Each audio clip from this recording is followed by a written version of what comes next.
Sang-ayon ako at tama ang argumento ni Senador Rodante Marcolita. Ang nakasulat lang po doon ay South China Sea. Hindi po naman nangangahulugan na pag sinabi natin South China Sea, pag-aari na ng China yon. In the same manner, Mr. Chair, yung Indian Ocean, hindi po pag-aari ng India yon. Yung Gulf of Mexico, Mr. Chair, hindi rin pag-aari ng Mexico. Kaya hindi dahil nakapangalan sa Iglesia ni Cristo, si Cristo na ang may-ari nito. Yon. Batay sa logic ni Marcolita, giba ang nakapangalang Iglesia ni Cristo. Alam natin na napakatalino ni Senador Marcolita. Naging congressman, abogado, at magaling mag-research. Pero sapat na ba na dahil lang nakapangalan sa Iglesia ni Cristo at kiniklaim ng mga ministro ni Felix Manalo ay tunay na? Ako po ay miyembro ng Iglesia ni Cristo, kaya Di po pinagtatalunan na ang mga nagpapakilalang sila raw ay Kristiyano ay nagsasabing sila raw ay kaanib sa iglesyang itinatag ng ating Panginoong Kristo. Kapatid na Bobby, tayo ba ay tutol na ang Panginoong Kristo ay nagtatag ng isa lamang na iglesia? Hindi, kapatid na Michael, sapagkat yan ay nakasulat sa Biblia. At pinahayag mismo ng Panginoong Kristo sa Mateo 16:18, ang sabi niya, sa ibabaw ng batong ito ay itatayo ko ang aking iglesia. At nang tinawag ng mga apostol ang iglesyang yun, kapatid na Bobby, sa aklat ng Roma, nang magturo si Apostol Pablo, ano ang pangalan ng iglesyang yun ayon sa Biblia? Mabuti, basahin natin ang nakasulat sa Roma 16:16. Magbatian kayo ng banal na halik. Lahat ng iglesia ni Kristo ay bumabati sa inyo. Maliwanag po, kapatid na Michael, kagaya ng nalalaman ninyo, mga mahal na taga-subaybay, na ang pangalan po ng iglesyang itinayo ng ating Panginoong Jesucristo at nakasulat po sa Biblia, Iglesia ni Cristo. At alam nyo ba, mga kapatid, ang argumentong ito, gibang-giba din sa kanilang Pasugo Magazine. Yung game name, deception ng INC. Bakit? Ano ba ang nakasulat sa kanilang Pasugo Magazine?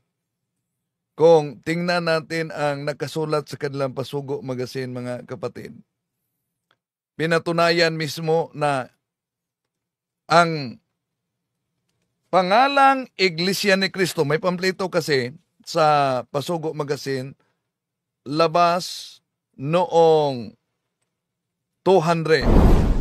Sandali muna. No, ito. Makita ninyo ang sabi.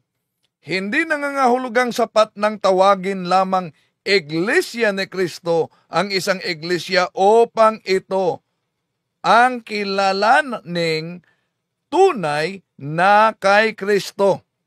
So, hindi mismo sa kanilang pasugo.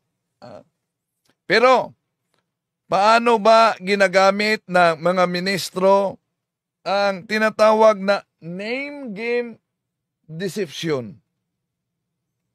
Ginagamit nila ang iba't ibang mga aklat Katoliko kaugnay dito. No. At isa na sa kanilang ginagamit, mga kapatid, para makapanghikayat ng mga inosente, ay ang aklat na ito. Ang babasahin namin sa inyo isang aklat ng Iglesia Katolika. Ang pamagat nito ay Fundamentals of Catholic Dogma. Ang sumulat nito ay nagngangalang si Dr. Ludwig Ott sa page 274 tungkol sa Mateo 16:18. Si San Cipriano ay nagsasalita tungkol sa pagtatayo ni Kristo ng Iglesia ni Kristo at pinanganlan ng Iglesia na Iglesia ni Kristo. Yan po ang patutuon ng sumulat ng aklat. Ang Panginoon Kristo ay nagtayo ng Iglesia. So, Aklat Katoliko, Fundamentals of Catholic Dogma, pinagtagpi-tagpi nila sa Roman 16:16 na Church of Christ o Churches of Christ. At maraming napapaniwala nila sa name game deception na ito. Pero ayon sa kanilang Pasugo Magazine, di sapat na nakapangalang Iglesia ni Cristo ay kay Kristo na. At ayon sa logic naman ni Marcolita, napakalinaw ang sabi ni Marcolita. Sang-ayon ako at tama ang argumento ni Senador Rodante Marcolita. Ang nakasulat lang po doon ay South China Sea. Hindi po naman nangangahulugan na pag sinabi natin South China Sea, pag-aari na ng China yon. In the same manner, Mr. Chair, yung Indian Ocean, hindi po pag-aari ng India yon. Yung Gulf of Mexico, Mr. Chair, hindi rin pag-aari ng Mexico. Kaya hindi dahil nakapangalan sa Iglesia ni Cristo, si Kristo na ang may-ari nito.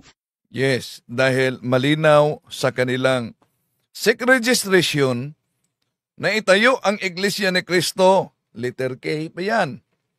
Pinalitan ng letter C. 1914, Punta Santa Ana, Manila. Anong mga aklat Katoliko ang kanilang ginamit? Pinag-chap-chap-chap-chap para yung mga inosente ay matangay sa maling akala. Ito ang ibibisto natin. Samahan ninyo ko.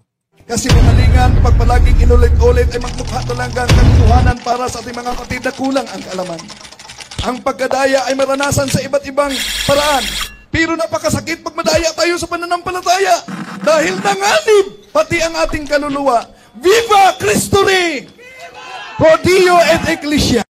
Kaya malinaw mga kapatid, sa logic ni Senador Rodante Marcolita na isang kaanib sa iglesia, laglag mismo ang iglesyang Tatag ni Felix Manalo. Pero bago dyan, acknowledge natin ang mga kapatid natin na pumasok ngayon, si Papa Enoch first, no? Richard Ehok, magandang gabi sa lahat. Si TC Florentin, si Racelia Baidal sa Aurora, Zamboanga del Sur, si Rek Danilo Bermijo sa General Santos, David Alionis, si Ruel Ejercito sa Valencia Bukidnon, si Rek, si Arnie Kabasag, Simple Life, si Ronnie Minon. Maraming matalino ang kayang bulagin ng Diablo sa katotohanan. Thank you sa mga magulang ko at namulat ako sa mundo na isang Katoliko. Hindi man matalino pero unti-unting namumulat sa katotohanan. Si Rek, ministro, si Rek, may mga komento siya. Si Belgian Palmis, si Edwin Buhe, General Santos, Quezon City, si Sopronio Bacol sa Bacoor City, Remigio Villa. So i-share ninyo ito mga kapatid dahil ating i-expose yung iba't ibang mga aklat na ginagamit ng mga ministro.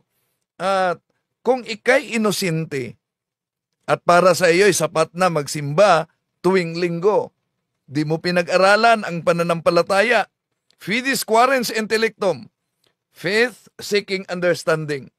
Pag maanyayahan ka sa pahayag ng INC na ginamit itong taktikang propagandang ito, delikadong matangay ka. Si Remigio Villa, Cebu City, si Lucina Morales sa United Arab Emirates, si Serek. Tandaan ninyo ito mga mahal na kapatid, no? Na di sapat bilang Katoliko na magsimba ka lang tuwing linggo. Yung iba pa hindi na nagsisimba. Yon, napakabango yan para sa mga anti-Catholic. At yon ang madaling matangay. Lalo na pag walang laman ang ating ulo, kaugnay sa mga aral ng simbahang Katoliko, anong resulta? Para tayong lobo, hangin lamang ang nasa ulo, kung saan ang ihip ng hangin, yan, siguradong matangay. Kaya mga mahal na kapatid, inaanyayahan namin kayo, pag-aralan nyo, isang buhay ninyo ang pananampalatayang Katoliko. Alam nyo naman, sa daming mga sikta na nagsisilitawan sa ating panahon, katuparan yan sa 2 Korinto, Kapitulo 11, versikulo 12 hanggang 15. Ang layunin ni Satanas na mailayo ka sa tunay na simbahang tatag ng ating Panginoon Jesucristo, mailayo ka sa sakramento na kailangan para sa ating kaluluwa, para sa ating kaligtasan. Pero bago natin i-expose yung iba't ibang mga argumento nila, inanyayahan natin mga suking taga-subaybay, huwag kalimutan na mag-like sa ating live at huwag din kalimutang mag-subscribe kung bago ka lang. At pindutin ang bell button para updated kayo, mag-comment at i-share ninyo mga kapatid. No? Kumusta sa lahat nating mga kapatid? Si Lee, diyan sa Ilagan, Isabela, si Kugravi, sa Kugrave from England, o si Joy at si Jerry diyan sa United Kingdom, mga kaibigan natin na palaging nagsubaybay dito. At sa lahat nating mga kaparian, no, na palaging nagsubaybay din sa ating live streaming, mga kaparian at mga obispo. May mga obispo na nanonood din. Sa lahat nating mga kapatid na sumusubaybay, maraming salamat sa inyong pagsubaybay. No? So, ngayon, tatalakayin natin mga kapatid. At nagiging epektibo itong matagal ng argumento sa INC, ang name game deception, ang paggamit sa mga aklat Katoliko na basta lang nakabasa ng aklat Katoliko tulad nitong aklat na ito na Father Smith Instructs Jackson. Mga kaibigan, alam kaya maging ng mga otoridad Katoliko na merong iglesyang dapat aniban ng tao. Ito ang tunay na iglesia na dapat aniban ng tao sapagkat pagka ito ay nakilala pero hindi inaniban, hindi maliligtas po ang tao. Ang babasahin namin ni isang aklat pa rin ng Iglesia Katolika, ang pamagat nito ay Father Smith Instructs Jackson. Ang sumulat po nito ay si John Francis Knoll. Sa pahina 35 hanggang 36, ganito ang pinatutunayan ng nasabing sumulat ng aklat. Ang Iglesia ni Cristo ngayon, sa kalagayan, sa kapangyarihan, sa aral, ay dapat maging katulad ng kanyang dating kalagayan nung ito'y maglingkod sa mga tao sa pamamagitan ng 12 apostol. Sa iglesyang ito, ang lahat ay obligadong mapabilang upang maligtas. Yaong mga tao na sa pamamagitan ng kanilang malubhang pagkakamali ay hindi alam ang tunay na iglesia o kahit ito'y alam ngunit tumangging umanib ay hindi maliligtas. Mga kaibigan, pansinin po ninyo, sabi ng sumulat ng aklat, ang Iglesia ni Cristo ngayon, sa kalagayan, sa kapangyarihan, sa aral, ay dapat maging katulad ng kanyang dating kalagayan. So, yan. At ang argumento nila, mismo otoridad Katoliko na pinatunayan na kailangan kang aanib sa Iglesia ni Cristo upang ikay maligtas. Ang tanong, ang Iglesia ni Cristo ba na binanggit diyan sa kanilang sinipi na aklat Katoliko ay tumutukoy ba yan sa Iglesyang Tatag ni Felix Manalo? Ang problema mga kapatid, dahil ang propaganda kasi ng INC, una, dahil ang pangalan na Catholic was first used by St. Ignatius, Bishop of Antioch. Iniwan na daw ng simbahang Katoliko ang pangalang Iglesia ni Cristo.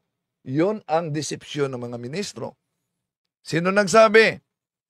Pakinggan ninyo si Parba. Alam nyo ba mga kapatid, na dalawa sa debatista ng INC, sila pareho na kaharap ko sa public debate. Wala na ngayon sa INC. Alam nyo yan? Kung alam nyo, sige, comment. Sino itong dalawang ministro na hindi mo na makita sa INC kahit sa TV? Sino? Silang dalawa nagiging kaharap ko na sa public debate. At itong mga aklat na ito, ang palaging ginagamit sa lahat nila na debate. Posible, sa susunod na debate, maghanap na sila ng iba pang mga aklat Katoliko dahil bistadong-bistado na. Gusto pa ba ninyo na may debate pampubliko sa INC? Yung ministro? Ako gusto ko. At gusto ko nga na yung mga kasama natin na pare ang haharap din. Maganda ang epekto pag pare ang haharap. Si Father Abiba Arganyosa, si Father Fran Villegas, at ang ating, dami natin mga kaparian. Diyan pa sa Diocese of Talibon, si Father Greg. Kaya kung merong debate sa INC, gusto ko na ang haharap ay pare. Pero kung gusto nila na ako ang haharap sa INC, napakaganda. Matagal nang wala, no? Di ba? Matagal na. Nawala. Sana magkaroon. Gusto kayo? Sige, comment kayo mga kapatid. Okay. Eto. Ang argumento kasi nila na ang pangalang Iglesia ni Cristo was abandoned by Catholic Church dahil pinalitan. Eto. How can we attain salvation of the day of judgment if we remain in the Catholic Apostolic Roman Church? The name of Christ is denied and forgotten. Usa man na sa Biblia, gibasa ko na, Iglesia ni Cristo. Iglesia ni Cristo. Gilisdan, Katolika, Apostolika, Romana, Gitimo, 1870. Wala ka na sa Biblia. Gitangtang ang pangalan ni Cristo. Yan. Para sa mga di nakaunawa ng Simuano, tinanggal daw ng simbahang Katoliko ang pangalan na Iglesia ni Cristo. Yan ang maling-mali na argumento ni Mr. Parba. Ano daw ang nakasulat sa Biblia? Sabi niya, Iglesia ni Cristo. Ang tanong, kung Iglesia ni Cristo ang nakasulat sa Roma 16:16, Churches of Christ o mga Iglesia ni Cristo, sapat na ba patunayan na dahil may pangalang Iglesia ni Cristo ay kay Kristo na ang iglesyang yan? Mismo ang kanilang Pasugo Magazine nagsabi. Hindi sapat yan na patunayan. Sa Pasugo Magazine na may maliit na polyeto, ito ang mabasa mga kapatid. Hindi nangangahulugang sapat ng tawaging lamang na Iglesia ni Cristo ang isang iglesia upang ito ang kilalaning tunay na kay Kristo. So dito pa lang sa kanilang Pasugo Magazine mga kapatid, abay, bistado na sila. Hindi nangangahulugang Iglesia ni Kristo, tunay na kay Kristo. At yun din ang argumento ni at logic ni Senador Marcolita, di ba? Di ibig sabihin na kapangalan ay pinag-aari na sa pinangalanan nito. Ngayon, anong sabi ni Parba? Ulitin natin. The name was abandoned.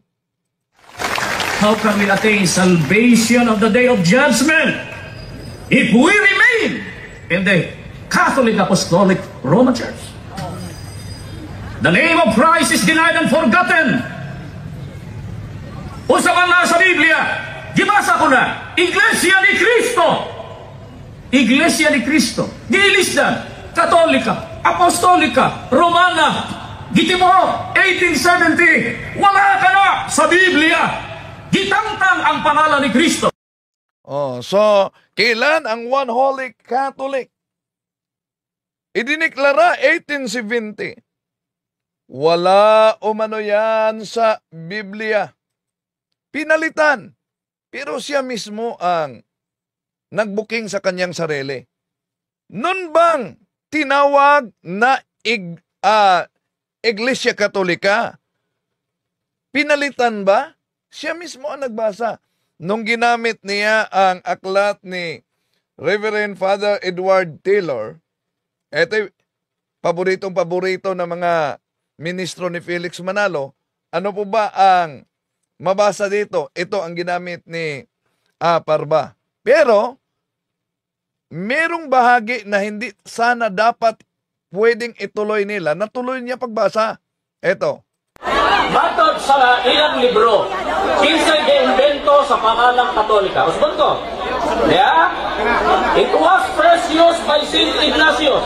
Catholic is the ancient name by which the Church of Christ has been known for 19 centuries. It was first used by Saint Ignatius, Bishop of Antioch in Syria. Pagkatapos, the church founded by Christ is here for the first time called the Catholic Church. See? Asan ang sinabi diyan na iniwan? For the first time, the Church of Christ, the church founded by Christ, for the first time, called the Catholic Church. Asan yon ang sinabing pinalitan? Okay, may nabasa ako dito kay Itsoy. Sabi ng INC, tampered raw kayo. Yon ang argumento nila na tampered daw ako. Pero di nila napansin na sila'y umanib sa tampered na iglesia. Bakit? Umanib sa tampered na iglesia, di po ba ginagamit nila ang iba't ibang mga aklat Katoliko? Sa debate namin ni Parba, balikan natin sa debate namin ni Parba, hindi ba tinampered niya ang aklat na ginamit ko? Bakit? Ano po ba ang nakasulat sa naturang aklat? Ito mga kapatid, balikan muna natin kung paano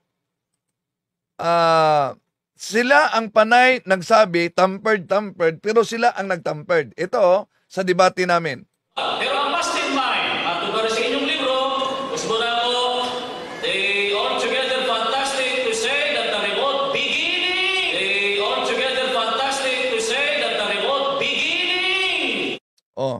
So, napanginggan niyo. Anong sabi ni Parba? They all together fantastic to say that the remote beginning. Pakita ko ang nakasulat sa aklat, Asan diyan ang they all together fantastic to say? Di ba nakasulat, it is not altogether fantastic to say? Napakalinaw yan. It is not fantastic. Paano binasa ni Parba? Sino ngayon ang tampered dito?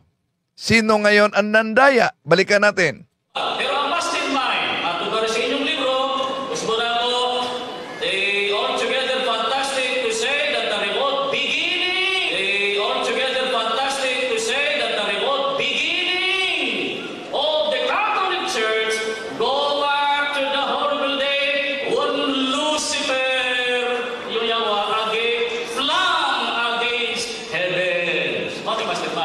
Oh, ayan.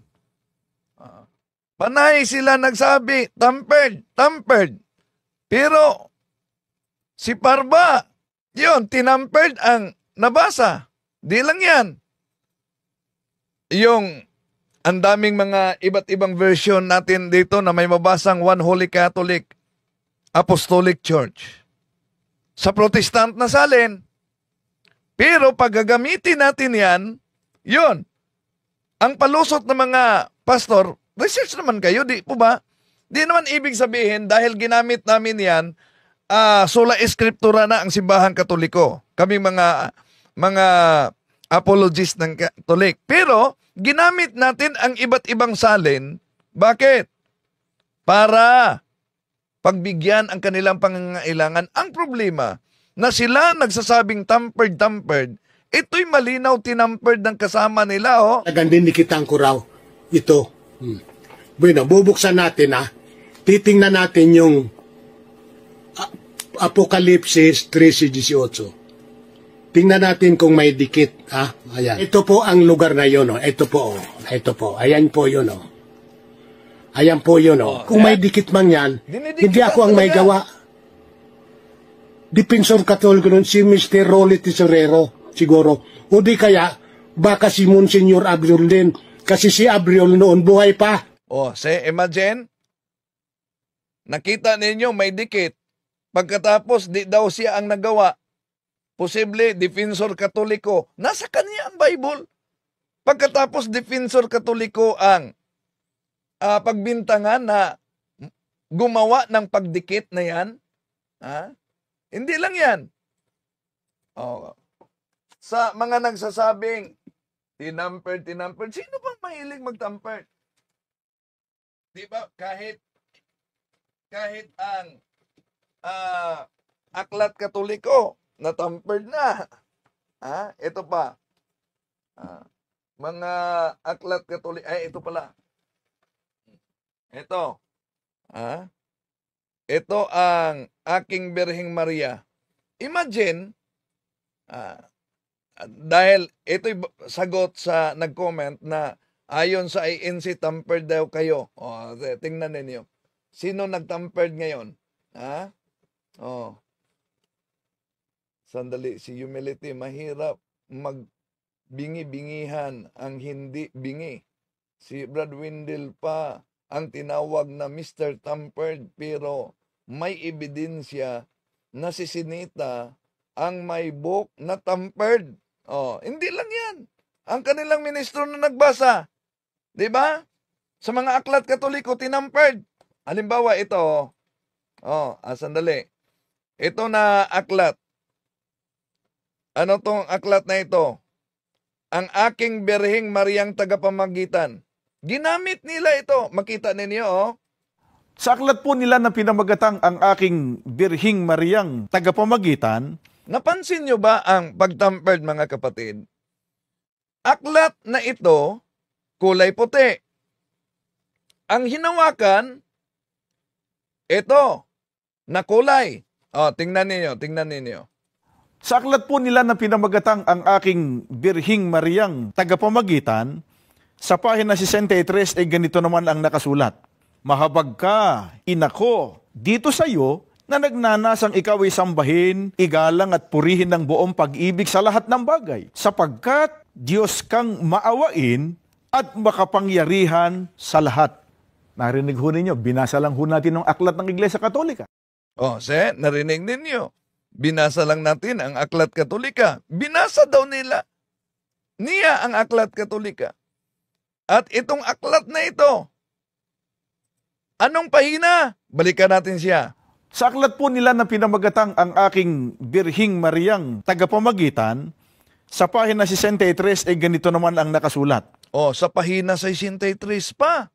Ngayon, kaya nga nag-challenge ako sa mga INC minister. Sige, pakita nga ninyo itong aklat na ito na pinakita ninyo sa screen na may pahinang 63. Itong aklat na ito. Bakit? Tingnan ninyo. Binivideohan ko itong aklat na ito. Na pinakita at binasa daw. Pinakita ko sa inyo mga kapatid. Oh, pahina 1, pahina 2. Alam nyo bang hanggang pahina 18 lang ito? Wala na itong pahina 19. Oh, walang pahina 19. Therefore, walang pahina 20. Kung walang pahina 19, walang pahina 20, walang pahina 28, tanong, sa pagpakita ng ministro sa aklat na ito, bakit may pahina 63? Sa aklat po nila na pinamagatang Ang Aking Birhing Mariang Tagapamagitan, sa pahina 63 ay ganito naman ang nakasulat. Mahabag ka, inako, dito sa iyo na nagnanasang ikaw ay sambahin, igalang at purihin ng buong pag-ibig sa lahat ng bagay, sapagkat Diyos kang maawain at makapangyarihan sa lahat. Narinig ho ninyo, binasa lang ho natin ng aklat ng... Oh, see? Binasa lang nila ang aklat niya, ang aklat Katoliko. Pahina 63. Ngayon, sasabihin nila, tampered kayo, tampered. Di ba malinaw? Na yun ang taktika nila mga kapatid at matagal na itong ginawa ng mga ministro ni Felix Manalo at nagbunga din ang kanilang ginawang ito. Bakit? Dahil daming mga nadala, mga inosente. Oh. At di lang yan mga kapatid, sa mga aklat na ginagamit nila, no? Alam niyo naman na iba't ibang mga aklat Katoliko ang pinagchap-chap dito. Oh. So iniwan daw ng simbahang Katoliko ang pangalang One Church of Christ. Hindi yan totoo, mga kapatid. Oh. Dahil booking si Parba sa kanyang paggamit mismo sa mga aklat. Balikan muna natin, ha?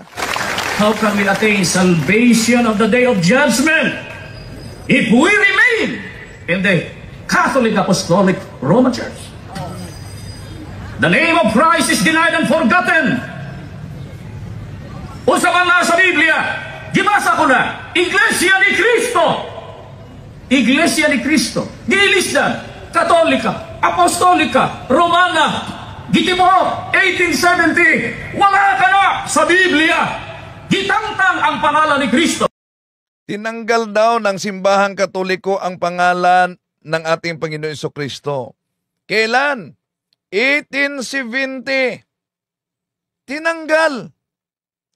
At dahil 1870 umano na opisyal, iwala na ang pangalang Iglesia ni Cristo. Una, kung tingnan natin ang aklat na ginagamit nila, mga mahal na kapatid, walang iba kundi ang aklat na pinutol kasi nila yan.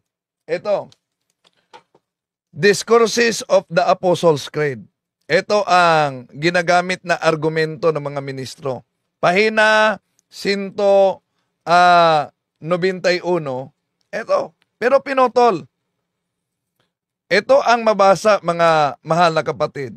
In 1870 at the Vatican Council, the name Roman Catholic Church was proposed, but it was rejected. The bishops assembled unanimously decided upon this official name, the Holy Catholic Apostolic Church, as descriptive of Christ Church. Umano ang official name as descriptive. Ano yung descriptive? Paglalarawan sa Iglesia ni Cristo, one Holy Catholic Apostolic Roman Church, as descriptive of Christ Church. Bakit may descriptive of Christ Church na nakasulat dito? Balikan natin ang kanilang Pasugo Magazine.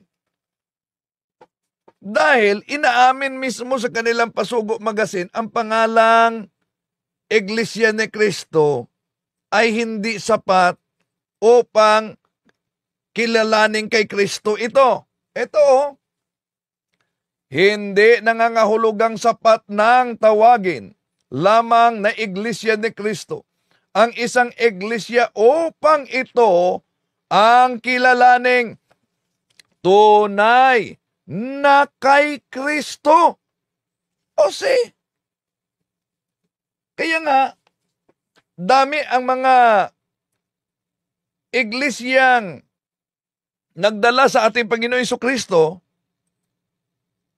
Katuparan yan sa babala ng ating Panginoon Jesucristo, San Mateo 24:5. Anong sabi niya? Sapagkat maraming darating na gagamit ng aking pangalan na magsasabing sila ang Kristo at marami silang ililigaw.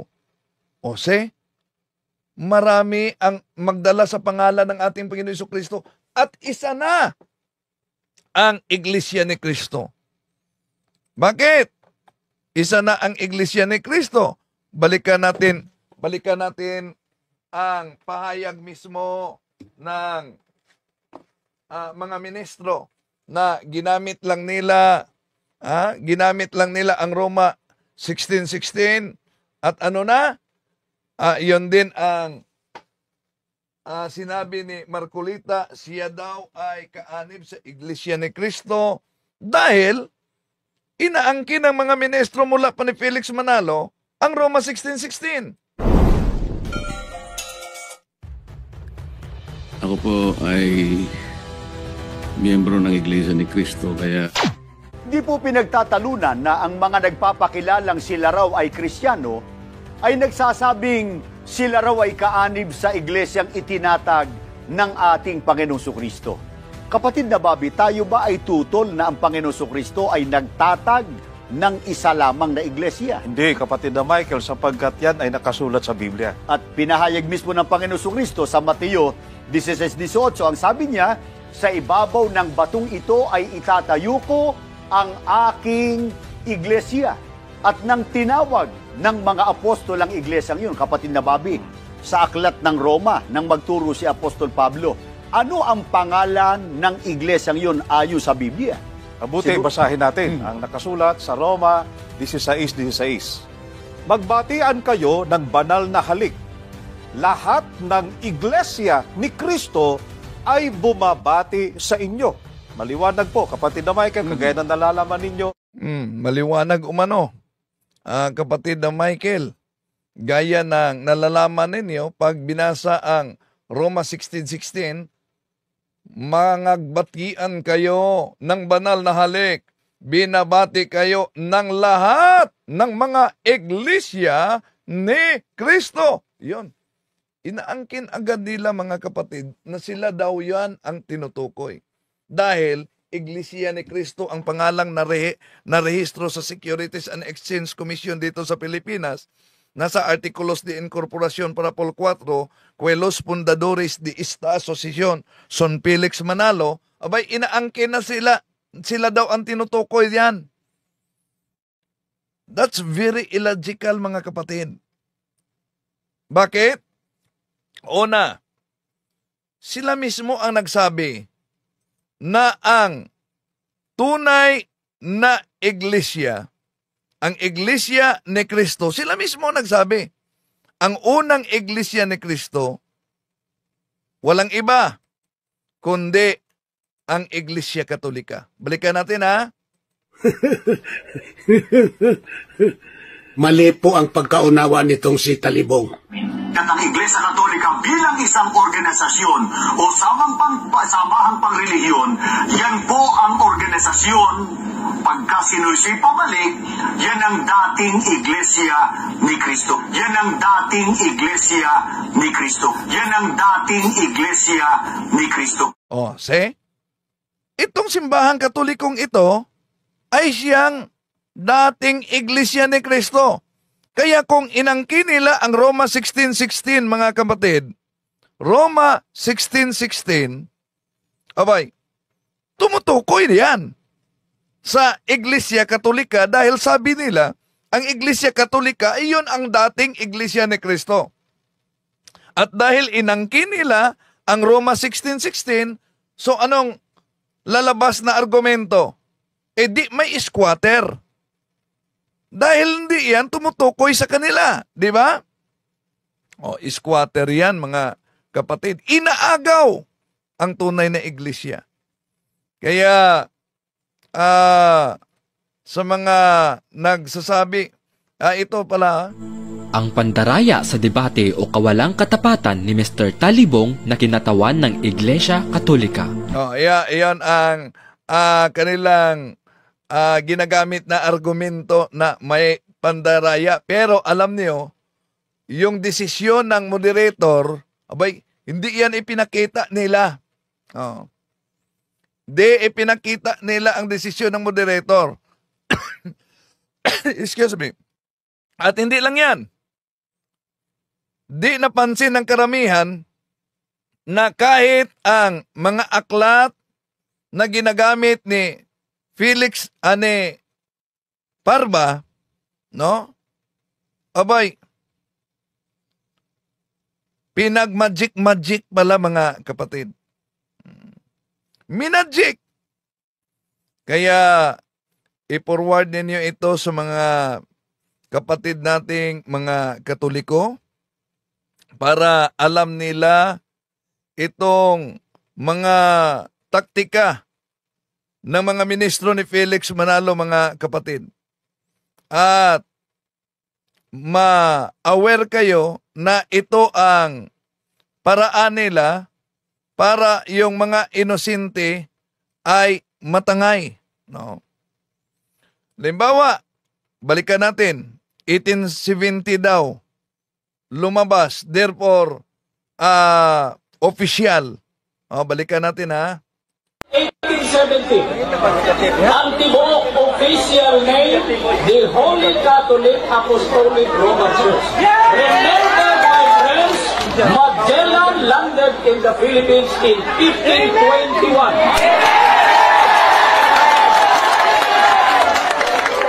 Therefore, pag abot ni Magellan diri 1521, wala pa yung official name. Ano sa? 1870 AD. Oh, wala pa. Abot ni Magellan, napatay na lang sa Lapu-Lapu. Wala pa ang pangalan. Official. Iglesia dito ni Cristo. Wala raw pangalan. Ayan, mga kapatid. Ang argumento ni Parba diyan, at ito'y mga argumento ng mga ministro para ang simbahang Katoliko ay pasinungalingan. Abo, ang simbahang Katoliko, 1870 sa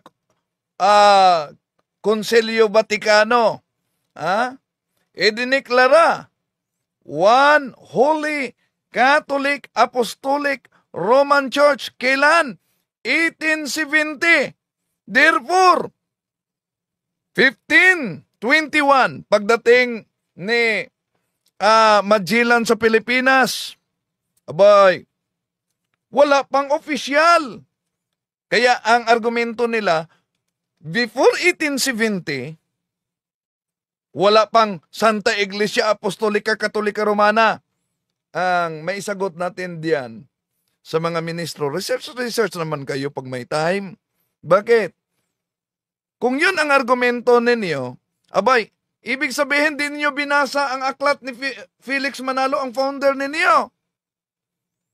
Kung ang argumento ninyo na 1870 lang ang official dahil idiniklara at wala pang Iglesia Apostolica Romana before 1870, kulang kayo ng research.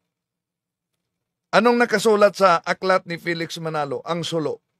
Ito, pahina 29-30. Ang petsang ito, 325 Anno Domini. Ang unang ganap at pangkalahatang kapulungan ng buong daigdig ng Kristiyano.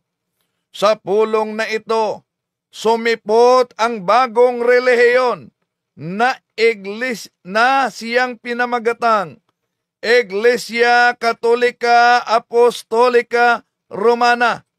Kailan daw sumipot? Taong 325. Bagong relihiyon, sumipot. Anong pangalan? Pinamagatang Iglesia Apostolika Katolika Romana. Ngayon, ibalik natin ang argumento ni Parva. Kung sa 1870 lang, before 1870, wala pang One Holy Catholic Apostolic Roman Church. Ano itong sinabi ni Felix Manalo sa aklat niya? Na sa taong 325 sumipot ang bagong relihiyon na pinamagatang Santa Iglesia Apostolica Katolika Romana. Pangalawang punto, kung ang simbahang Katoliko ay itinatag ni para kay Parva, itinatag ni Ignacio, Bishop ng Antioquia, paano itong aklat ni Felix Manalo na sa taong 325 sumipot ang bagong relihiyon na siyang pinamagatang Iglesia Katolika Apostolika Romana? Napansin niyo mga kapatid? Nagsusuwagan. Nagsusuwagan ang argumento nila. Ha? So, totoo ang history. Ginamit nila na story. Imagine, nagsusuwagan. Kaya dapat malaman ito ng karamihan mga kapatid dahil yung mga propaganda nila, pagkatapos ginamit yung mga aklat Katoliko na, ito ang aklat Katoliko, pinatunayan na ang Katoliko sa otoridad Katoliko na kailangan kang aanib sa Iglesia ni Cristo. Balikan natin Mga kaibigan, alam kaya maging ng mga otoridad Katoliko na merong iglesyang dapat aniban ng tao. Ito ang tunay na iglesia na dapat aniban ng tao sapagkat pagka ito ay nakilala pero hindi inaniban, hindi maliligtas mo ang tao. Ang babasahin namin ni isang aklat pa rin ng Iglesia Katolika, pamagat nito ay Father Smith Instructs Jackson. Ang sumulat po nito ay si John Francis Knoll. Sa pahina 35 hanggang 36, ganito ang pinatutunayan ng nasabing sumulat ng aklat. Ang Iglesia ni Cristo ngayon, sa kalagayan, sa kapangyarihan, sa aral, ay dapat maging katulad ng kanyang dating kalagayan nung ito'y maglingkod sa mga tao sa pamamagitan ng 12 apostol. Sa iglesyang ito, ang lahat ay obligadong mapabilang upang maligtas. Yaong mga tao na sa pamamagitan ng kanilang malubhang pagkakamali ay hindi alam ang tunay na iglesia o kahit ito'y alam ngunit tumangging umanib ay hindi maliligtas. Mga kaibigan, pansinin po ninyo, sabi ng sumulat ng aklat, ang Iglesia ni Cristo ngayon, sa kalagayan. Yan. Ang ating pang-aklat ang ginagamit para patunayan na kailangan kang umanib sa Iglesia ni Cristo. Natatag ni Felix Manalo. Pero alam nyo, ito ang nakasulat kasi dyan mga kapatid. Mag-ingat talaga sa pagputol-putol. Ito ang nakasulat. Pahina 61 yan, 661. The Church of Christ, dahil lang may pangalang Church of Christ, inaagaw na ng mga mangangaral ng iglesyang tatag ni Felix Manalo. The Church of Christ today must be in nature, in power, in teaching, what it was when it served men through the 12 apostles. It is to this church that all are obliged to belong in order to be saved. Those people who, do doubtful, deliberately refuse to seek out the true church, refuse to seek out the true church, refuse or knowing it, refuse to join it, cannot be saved. Kotisyon yan sa Vatican to, the church, document number 14, Lumen Gentium yan. Anong karugtong na iniwasan nila para ipalitaw na sila ang pinatunayan na kailangan aanib ka sa iglesia ni tatag ni Felix Manalo? Ito ang iniwasan. say the Catholic Church is the ordinary means of salvation. The Sacred Synod turns its attention first to the Catholic faithful. O, yan. At ito, for Christ made present to us in His body, which is the church, is the one mediator and the only way of salvation. However, therefore, knowing that the Catholic Church was made necessary by God through Jesus Christ, would refuse to join it or remain in it, would not be saved. So, yun ang nakasulat sa Aklat Katoliko na pinagputol-putol na nila, mga mahal na kapatid. At ito talaga ang mga ginagamit nila. Kaya mag-ingat sa mga ganon na propaganda ng mga ministro ni Felix Manalo. At balikan pa natin, ano pa yung aklat na yan na ginagamit nila. Ito, balikan natin Ang babasahin namin sa inyo isang aklat ng Iglesia Katolika. Ang pamagat nito ay Fundamentals of Catholic Dogma. Ang sumulat nito ay nagngangalang si Dr. Ludwig Ott sa page 274 tungkol sa Mateo 16:18. Si San Cipriano ay nagsasalita tungkol sa pagtatayo ni Kristo ng Iglesia ni Kristo at pinanganlan ng Iglesia na Iglesia ni Kristo. Yan po ang patutuon ng sumulat ng aklat. Ang Panginoon Kristo ay nagtayo ng Iglesia at ang sabi po niya, pinangalanan nito na Iglesia ni Kristo. Ayan, pinangalanan daw na Iglesia ni Kristo. Anong aklat? Fundamentals of Catholic Dogma. Pero, ito po mga kapatid, sabi, may nag-comment dito, baka kaanib ito ng Iglesia ni Manalo, spiritual warrior. Paningkamot yun nga, makumbinsi sila, Col Talibong, kay daghan na kaayo ang nakamalay nga sa demonyo di ay ang Katoliko. Ayan, daming mga nakamalay daw na sa demonyo ang Katoliko. Kung ang Katoliko ay sa demonyo, di ba? Logic naman pag may logic kayo. Common sense naman. Kung ang Katoliko ay sa demonyo, bakit ang Iglesia ni Kristo at iba't ibang mga sikta kukuha ng kaanib galing sa Katoliko? Kung ito'y galing sa demonyo. Di ba? Unsa man na, magpatakod mong demonyo? Magpahawa kayo ng demonyo? Ba't dito kayo nangunguha? Dahil yun ang katuparan sa unang Juan 2:18-19. Na nandito na ang mga antikristo. Sila'y galing sa atin. Ngunit sila'y humihiwalay sa atin upang makilala na sila'y di kasama natin. O, sino ang antikristo? Yung humihiwalay sa atin. Sino yung atin? Di ba, ministro ni Felix Manalo, nagpatunay na. Sino ang unang iglesia ni Kristo? O, ang unang iglesia ni Kristo ba'y sa demonyo?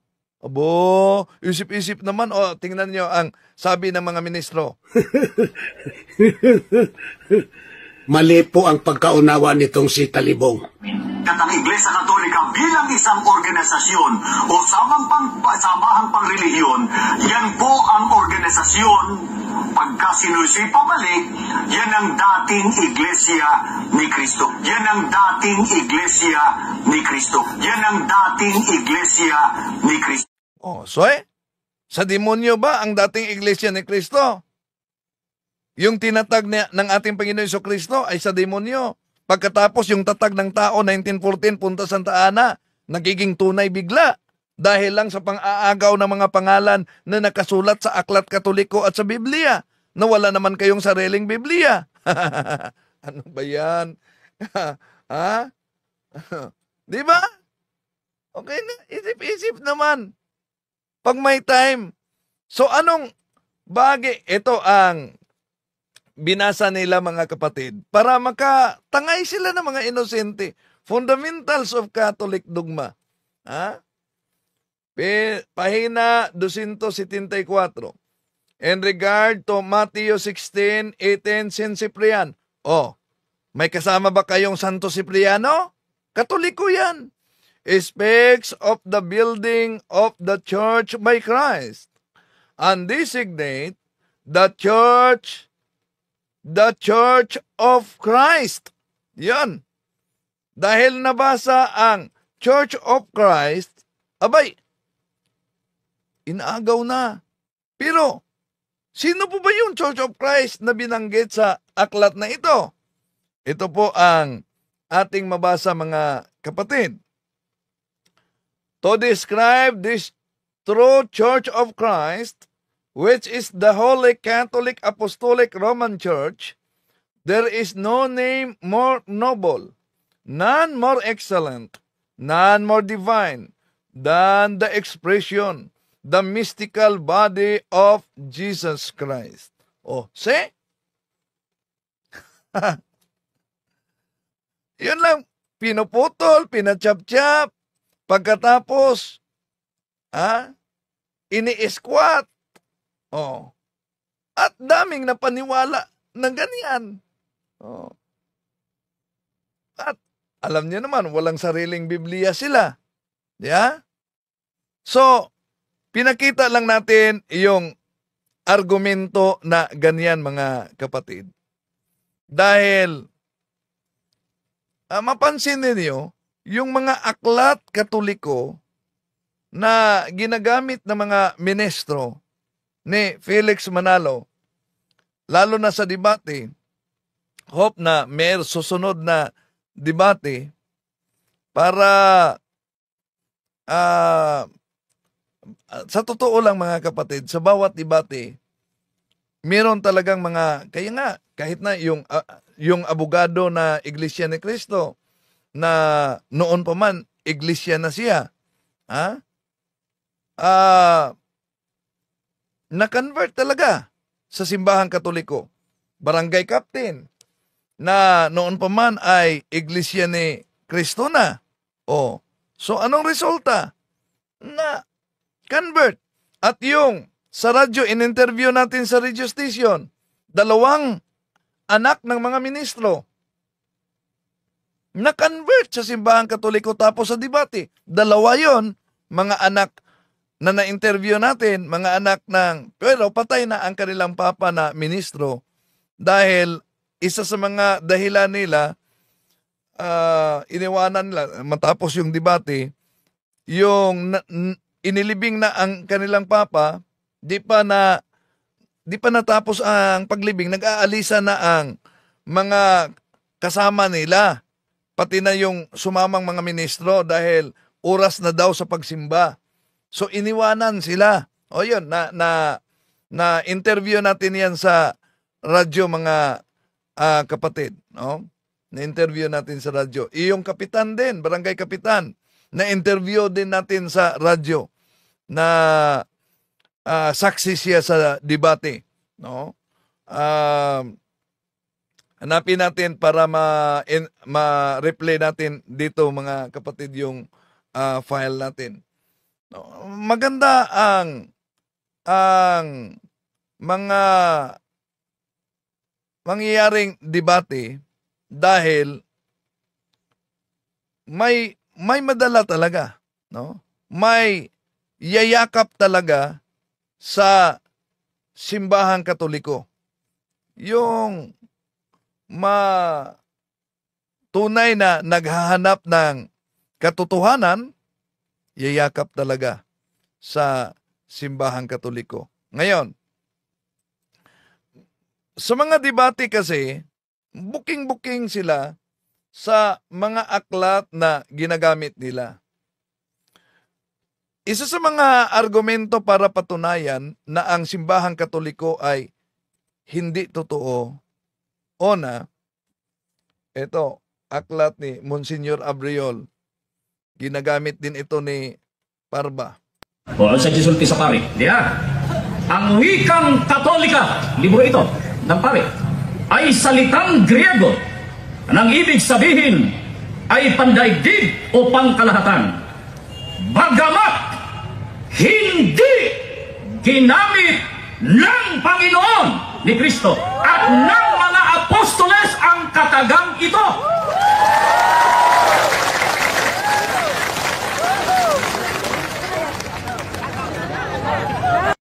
Yan. May karugtong yan, kaya nabuking siya kay Father Darwin. Anong karugtong yan? Na nabuking siya kay Father Darwin. Ito. Hanggat mo itong libro, mari, ang wikang Katoliko ay salitang Griego. Ibig sabihin, pangkalahatan. Bagamat hindi ginamit ng Panginoon o ni Kristo at ng mga apostol ang katagang ito. Tanggap mo to, hindi? Oo na nga, ay inon ako kaganina, nga rin na to potlon. Oo, natubag ko, Mr. Moderator. Atong tiwason. Tiwason na to. Kay ay incomplete man. No words, no signs.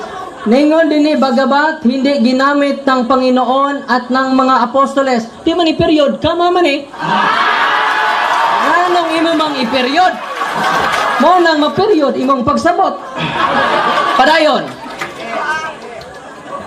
Katagang ito ang diwa ng kanilang mga gawain at utos ay Katolika o pangdaigdigan at pangkalahatan.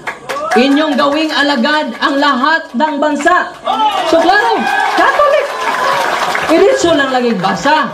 Mo lang aaron makumpleto, parang dili ma-incomplete ba? INC. Yun, ang sabi ni Father Darwin, para di kayo magiging incomplete, no? INC. Bakit? Di po ba? Galing mismo sa ating Panginoon, bakit tatawaging universal o Catholic? Marcos 11:17. Ito ang pahayag ng ating Panginoon. Pagkatapos pinangaralan niya ang mga tao roon, sinasabi niya, hindi ba sinasabi ng Diyos sa kasulatan, ang aking bahay ay magiging bahay panalanginan ng lahat ng bansa. Sa ibang salin, tatawaging bahay dalanginan sa lahat ng bansa. Ang tanong, bahay ang binanggit yan ng ating Panginoon Jesucristo. Ano bang bahay diyan sa Biblia? Natatawagin daw bahay dalanginan, universal, Catholic. Unang Timoteo, Kapitulo 3:15. Ito ang sabi ni San Pablo, ngunit kung ako'y magluwat ng mahabang panahon, ay upang malaman mo kung paano ang dapat ng mga tao na ugaliin nila sa bahay ng Diyos, na siyang iglesia ng Diyos, na buhay at haligi at suhay ng katotohanan. Iano daw umano ang bahay? Iglesia ng Diyos, haligi at suhay ng katotohanan. At ito ang sinabi ng ating Panginoon Jesucristo, na ang aking bahay tatawagin, Marcos 11:17, na bahay dalanginan sa buong bansa. Di Catholic. No. Napakalinaw yan, mga kapatid. At meron pang argumento, apostolic. Bakit apostolic? Ito, mga kapatid. Ya kanang terminong apostolika. Diyan man nagidugang. Tanaw niyo ha, mura nigya simbol nga kawan, bisikleta. Dili ko na personal ha. Di mo ko ba mo imbento og sakyanan ka jeep. Bisikleta na ko hibawan. O diyan. Ginoon dire, pahina 62. Diin naman po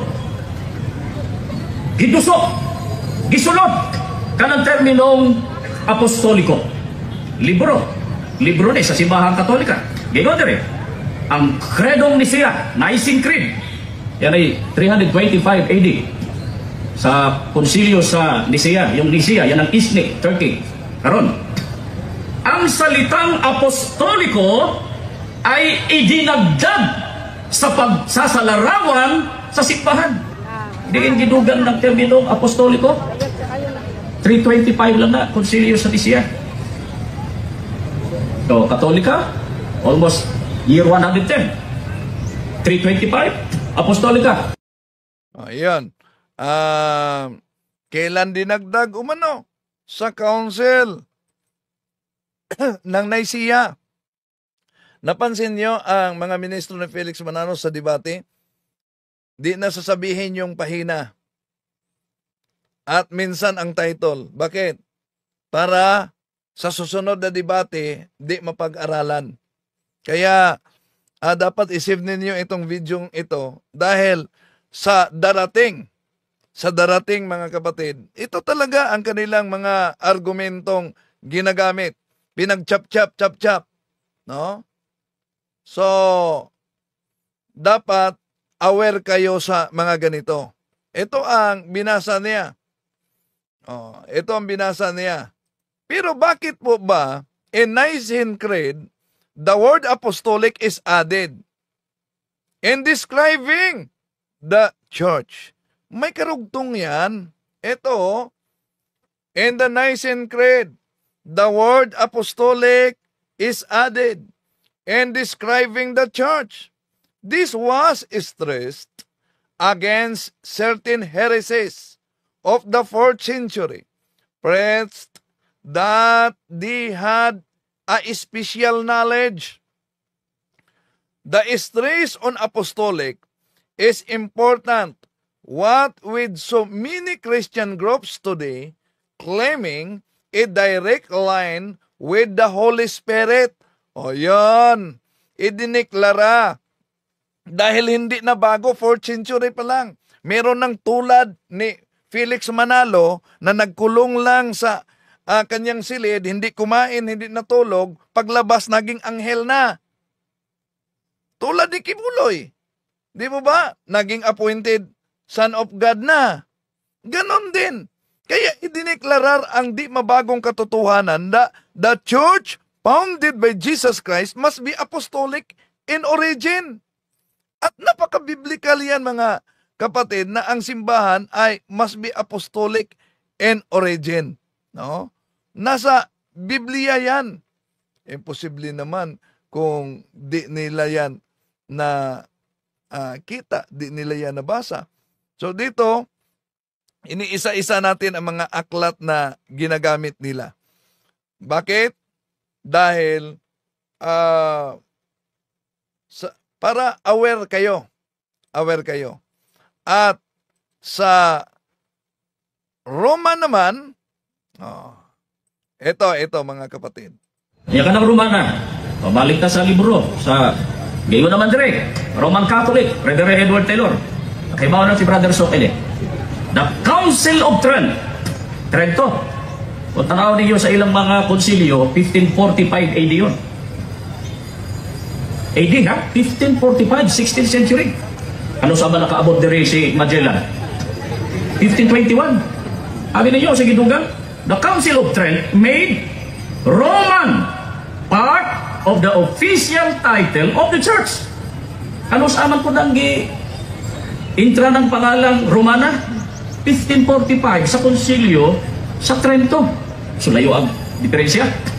110, 325, tapos 1545. Nakasunod na ang Katolisismo din. That was 1521. Sa pamamagitan ni Magellan, nakasunod na ang iglesia. Pero that time, wala pa dahil ng pangalang Romana. Wala pa. So imagine, pumasok na umano si Magellan 1521, pero ayon kay Parba, that time wala pa ang pangalang Romana. Aba, wala pa daw ang pangalang Romana. Kung wala pa ang pangalang Romana, ibalik natin ang aklat ni Felix Manalo. 'Di ba? Napakalinaw sa aklat ni Felix Manalo. Ito ang, napansin ninyo, di din pinangalanan ni Parba ang aklat at ang pahina. Pero alam nyo, nasa pahina 9 yan sa aklat ni Father Reverend Edward Taylor. Ito ang ginagamit nila. The Council of Trent made Roman part of the official title of the Church, and the Council of the Vatican of 1870 definitively, after a dispute to be discussed later, sa aklat na ito, adopted as the name of the Church the formula, the Holy Catholic Apostolic Roman Church. Yan. Pero, yung sinabi niya na iniwan ang pangalang Church of Christ, mali. Nasa aklat na binasa pinutol. There was only one church, Catholic Church, accepted as divine by all, and that was the one with the Chief Bishop of Rome. Iyon ang mga kapatid na ang pinuno ay nasa Roma. Kaya sino ang katuparan sa Roma 16? Roma 16:23, Caius Hospitius et Universa Ecclesia. Kaya babala na, alam ni San Pablo na yung Roma 16:16 gagamitin yan. Marami ang gagamit yan. Di ba? Anong sabi niya? Kung ituloy lang, Roma 16:18.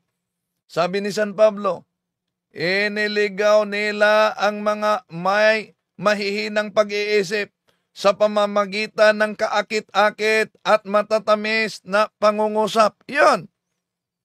Ililigaw nila.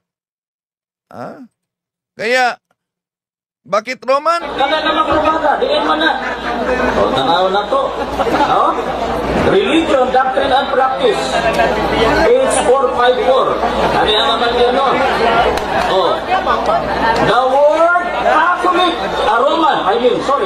the word Roman being added to indicate that it is in communion with the Bishop of Rome. Yan, being indicate na it is communion with the Bishop of Rome. Yan nga, sa Roma Kapitulo 1, 7-8, Hepestisomon katangelitay in holotokosmo, na ang pananampalataya sa Roma ay lumalaganap sa buong mundo. Sino bang katuparan yan? Alam naman, ito mga siktang tatag lamang ng tao. Kaya, balikan natin, yung ginagamit na aklat, ang Discourses on the Apostles' Creed. Ito. Basahon ako. Tining libro, Apostles' Creed. Giingon diri. In 1870, 19th century na, at the Vatican Council, the name Roman Catholic Church was proposed, but it was rejected. The bishops assembled unanimously decided upon this official name, the Holy Catholic Apostolic Roman Church. 1870 lang ng tibuok pangalan ang Iglesia Katolika Apostolika Romana. So, yun ang problema nila. 1870 lang lumabas ang buong pangalan, ang Iglesia Apostolika Katolika Romana. Kaya di nila matanggap na ito'y tunay na iglesyang tatag ng ating Panginoon Jesucristo. Di kung di nyo matanggap dahil idiniklara, we are not sola scriptura, mga kapatid, as Catholic. We have a teaching authority, magisterium, tradition, and part of the teaching authority, ang Council of the Church. Dahil idiniklara at sabi nila sa argumento, matagal nang patay ang mga apostol. Bakit? Ba't tumanggap kayo sa Biblia? Di ba ang Biblia, produkto siya sa iba't ibang konsilyo ng simbahang Katoliko na matagal na ding patay ang mga apostol. Asan niya nakasulat? Halimbawa, sa Pasugo Magazine nila. Ito, 1951, page 27. Ang konsilyo ng Trento noong 1546 ay nagpapahayag na ang lahat na aklat ng matanda at bagong tipan na nasa Bibliang Katoliko ay mga banal at naaayon sa batas. Nasa Pasugo Magazine nila. Kailan idineklara na ang mga aklat sa bagong tipan at sa matandang tipan ay mga banal? 1546. Kung ang argumento nila di pwedeng tanggapin ang One Holy Catholic Apostolic Roman Church dahil ang mga marks na yan, palatandaan na yan, ay idiniklara sa iba't ibang konsilyo matagal ng patay ang mga apostol. Huwag kayong maniwala sa Bible. Dahil idiniklara ng simbahang Katoliko, nakasulat mismo sa inyong Pasugo Magazine, na ang lumang tipan ng mga aklat, ang bagong tipan ng mga aklat, idiniklara sa konsilyo 1546 Anno Domini. Matagal na ding patay. At di lang yan, iba't ibang konsilyo. Nasa Pasugo Magazine nila yan. Eto, balikan natin Pasugo Magazine nila. Mga mahal na kapatid. Eto, ang batas ng Iglesia Katolika na mataimtim at maiingat na sinasayasat at tinitiyak ng konsilyo ay siya ring nasa mga talaan ng mga banal na aklat na inihayag ng mga konsilyo ng Florencia noong 1914, Cartago noong taong 397, Hippo noong taong 393, Laodicea noong taong 363, at ng mga Papa Inocencio noong taong 401, Hormidas noong taong 514-523, Galasios noong taong 492-496, at ng Papa Damaso noong taong 360. Ang simbahang Katoliko ang nagdeklara sa Biblia sa iba't ibang panahon. So kung argumento nila na ang One Holy Catholic Apostolic Roman Church pinag-chap-chap daw umano, pinag-assembled na parang inasimbol na sasakyan, edi ang Bible din na wala silang sariling Bible, nangungopya lang, produkto sa konsilyo, dapat huwag niyong tanggapin dahil produkto yan sa iba't ibang konsilyo. Tanong, ang iglesia ba na nag-aangkin sa ngalan, meron ba silang Biblia? Pakinggan natin. Wala raw tayong sariling salin.